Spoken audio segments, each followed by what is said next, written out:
8 days after Steve Snedegar died, his daughter Brenda called investigators and said that she would give consent for them to search the office of North Florida Oil because she wanted to know what happened to her mother. While they were there, Brenda showed them a stuffed chair that she said belonged to her mother. Steve had given it to one of the oil plant workers named Rod Barngrover, and she wondered if maybe Steve had killed her mother in that chair, and that's why he gave it away. Police also collected a Charter Arms .38 caliber revolver with the serial number ground off, a jewelry box containing forms, papers, receipts, jewelry, and keys, as well as several maps, newspapers, checkbooks, and assorted papers. The chair was also taken to be examined for the presence of blood.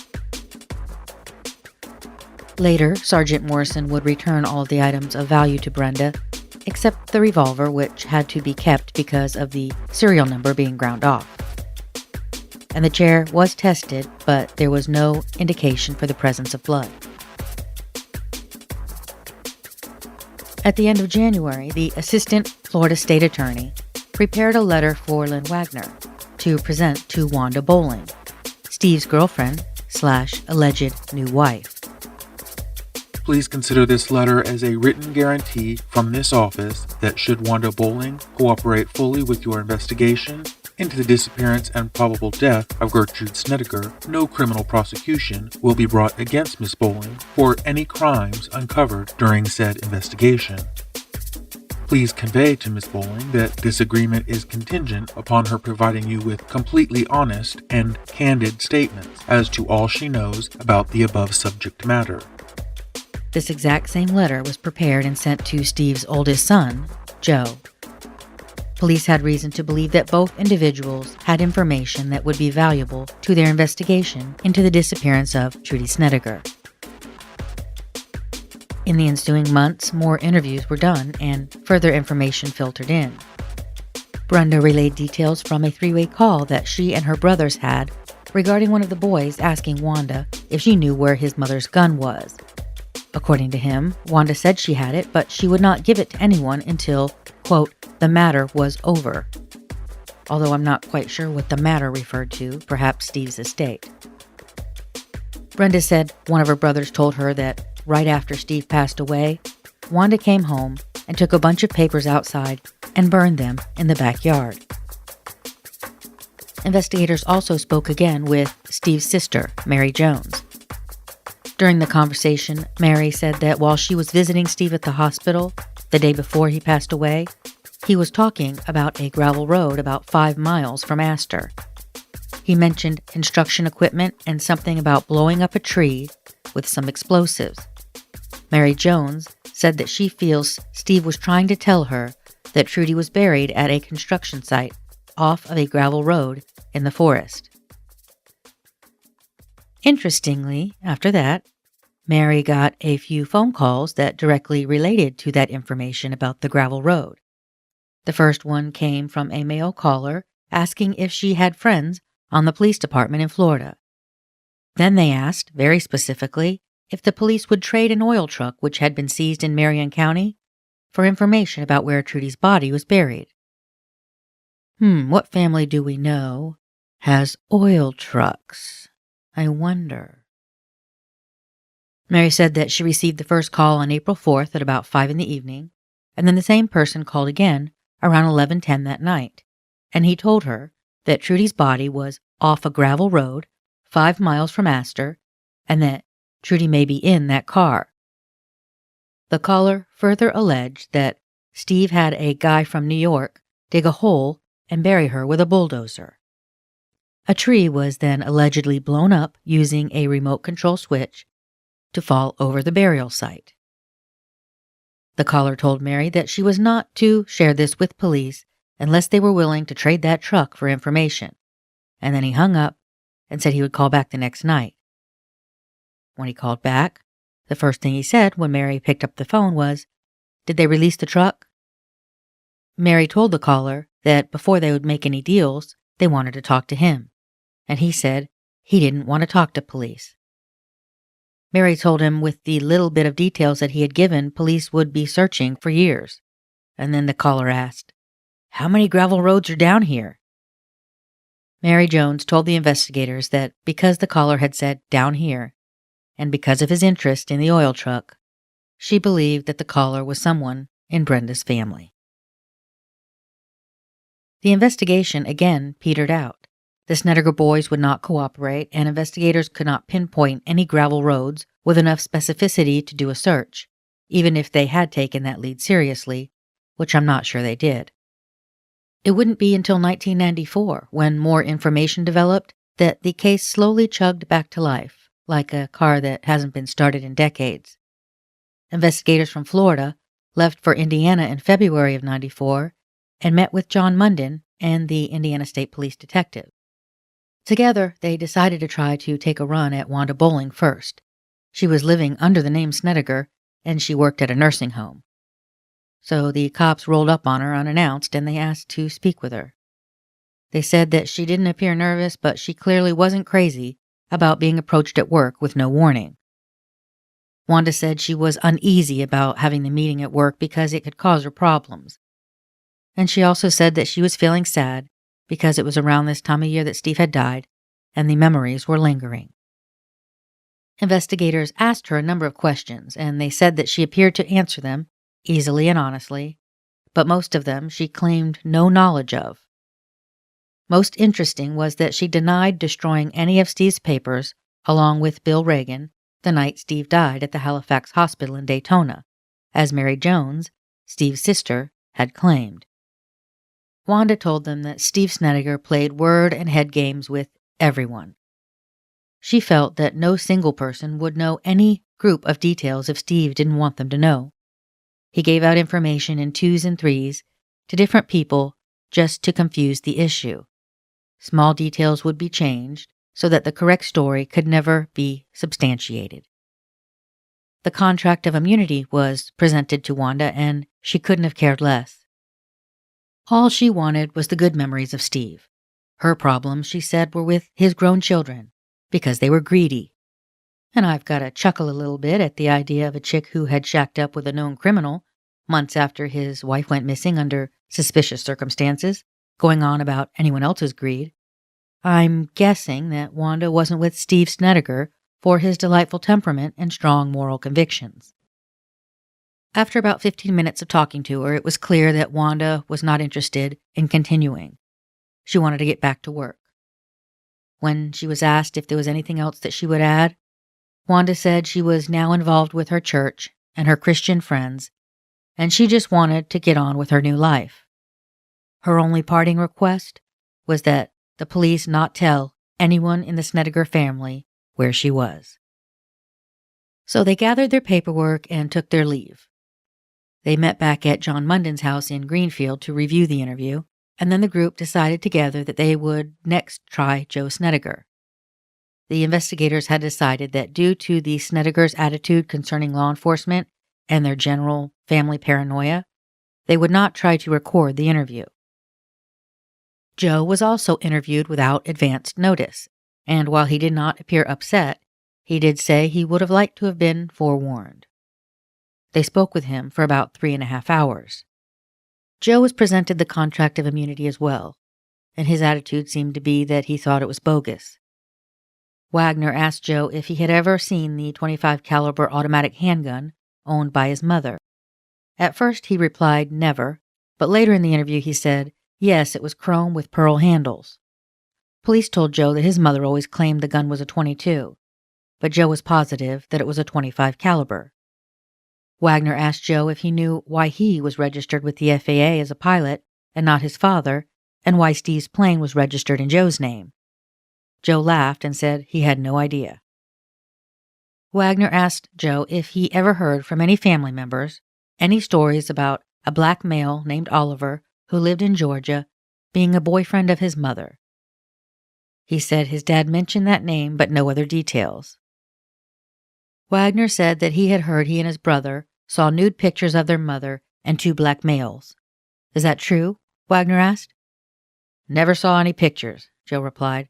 I heard about some, but I didn't believe it. Ask Bud.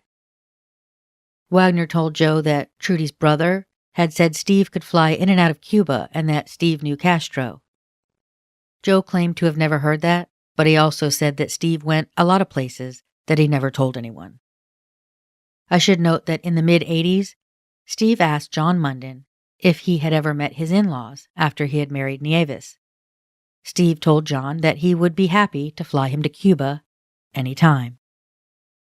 When he was asked if he had ever told anyone that he and Steve took a body and got rid of it, and that he asked Steve if it was his mom, and Steve replied, "Don't ask, it's not your mother, it's a black man," Joe completely denied this and became irritated. Investigators noted in the report that 3 law enforcement officers had actually heard Joe say this due to a listening device. And there is, in fact, audio tape of that statement. So Wagner told him, "We've got audio. What do you have to say about that?" And Joe said, "Not my voice. Never said such a thing." He completely denied the conversation had occurred. Then Wagner asked Joe if Bill Reagan had showed up 2 days after his mother disappeared. Joe said, "I don't remember, but if he did, it was probably a coincidence." Wagner told Joe that his siblings had mentioned that Reagan was present to help dispose of his mother and pick up some money from Steve. Joe's reply, "Don't know, ask Bud." Wagner told Joe the story Brenda had told them about Steve putting a gun to Trudy's head for days prior to her disappearance. "You know anything about that?" Wagner asked. Joe's response, "Absolutely not. But ask Bud. He was closer to Mom than I was at the time." Wagner asked Joe about James Wilkes, Steve's ex-driver. Joe said Wilkes was a dirtbag and not worth much to anybody. He said he was in Florida looking for a job about 3 months after Laura disappeared, and he never heard from him again. They presented Joe with the map that had the X on it, and another map that had been drawn for John Munden. They noted that Munden wasn't sure who drew either map. The X map had been found by Joe, who faxed it to Brenda, who gave it to Wagner. That map had been found in Laura's flower book, which Steve had until his death. Joe confirmed that both maps were definitely Steve's handwriting. Wagner then asked Joe why he and his family left Astor so quickly. Joe said, "I was never happy in Astor in the first place.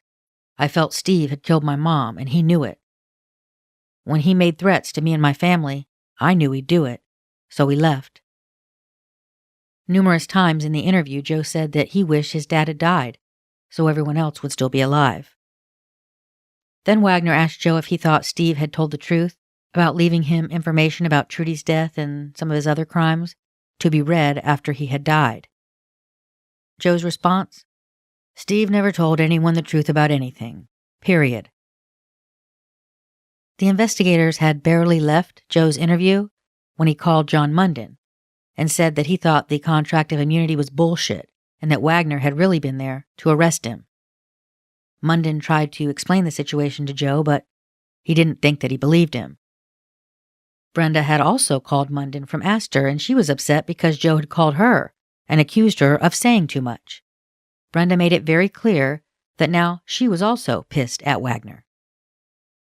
Wagner then made 2 attempts to call Brenda, but she did not respond. In fact, Brenda would not take his calls for days. Next up was Bud, the youngest son. Investigators spoke to him via phone because of bad weather and they couldn't travel.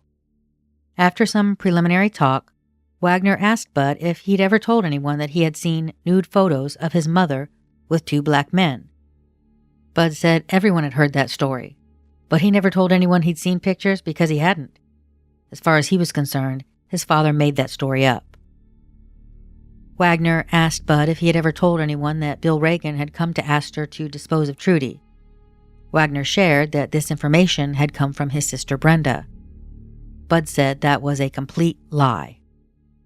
Just like he had asked Joe, Wagner asked Bud why he and his wife had left Florida, and he got basically the same response.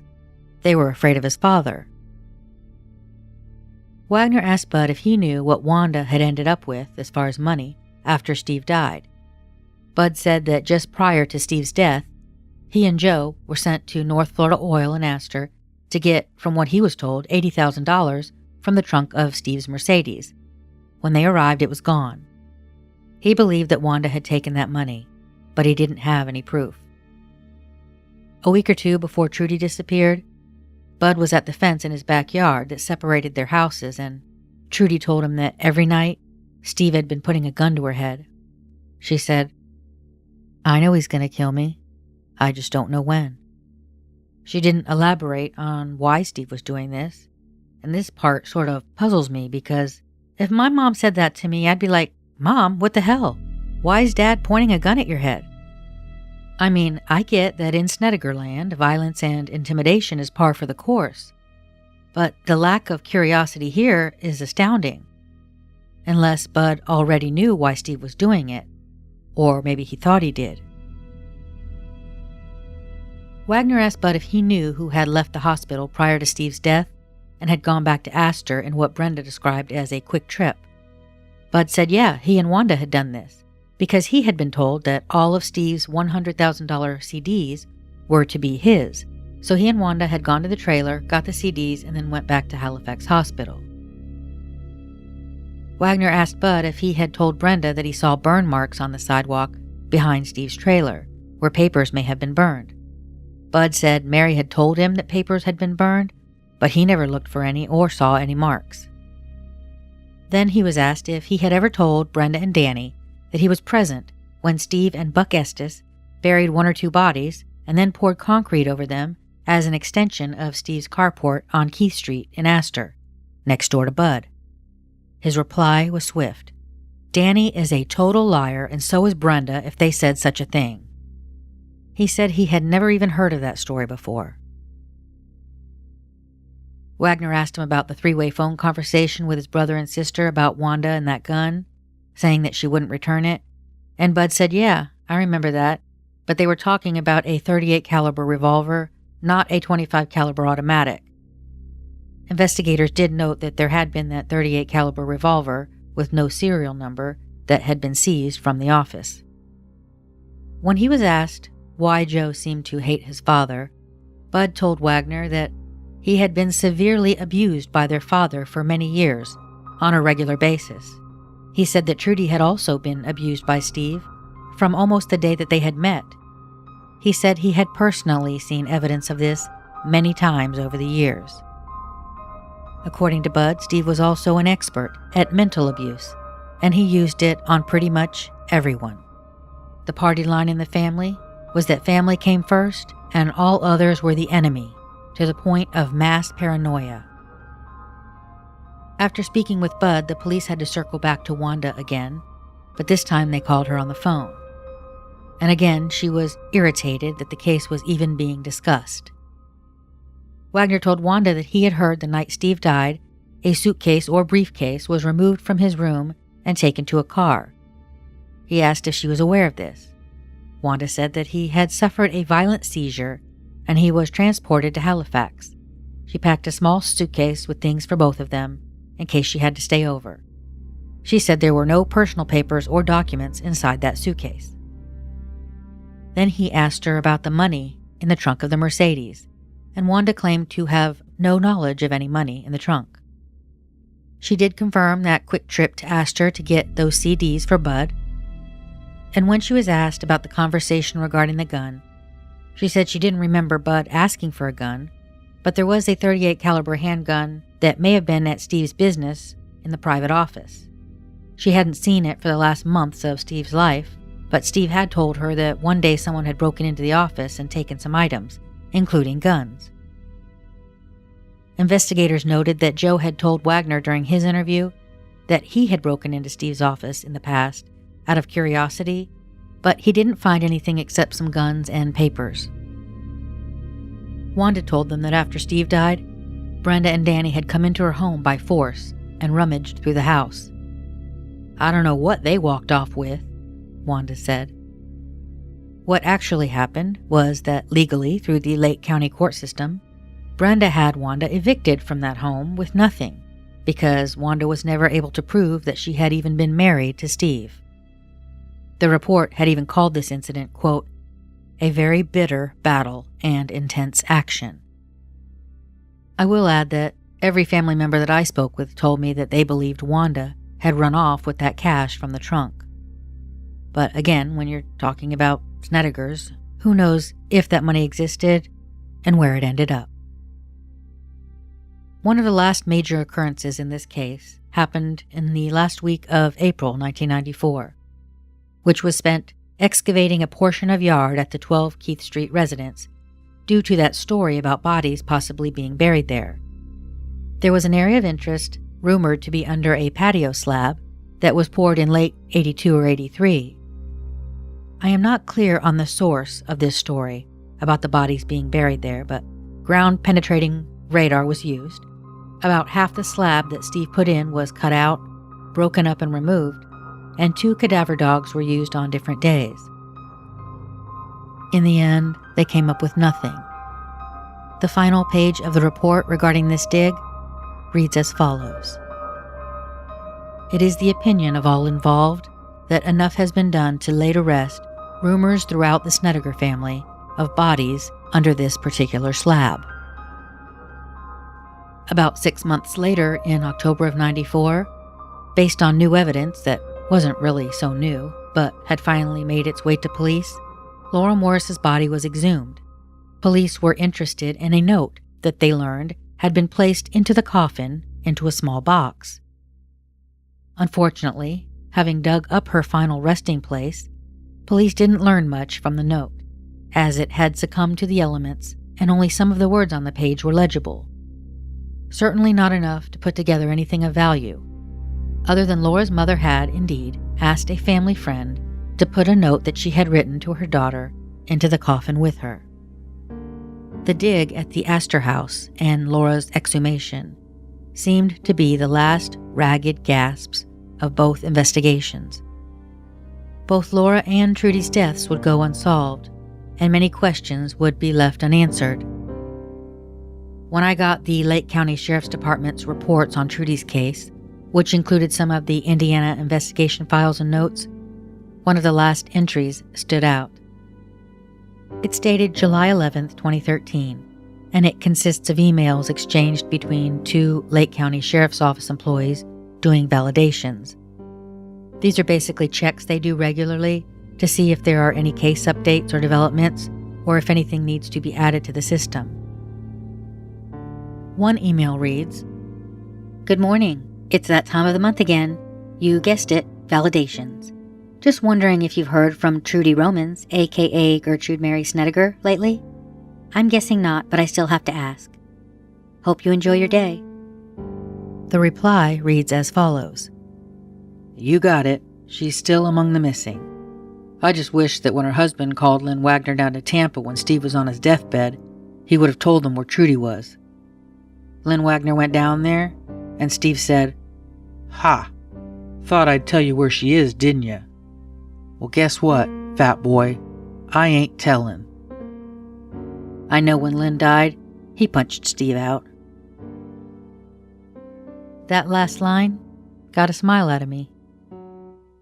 While the likelihood is exactly 0 of Lynn Wagner ending up in the same place in the hereafter as Steve Snedegar, I sure do like the idea of someone nailing him right in the kisser.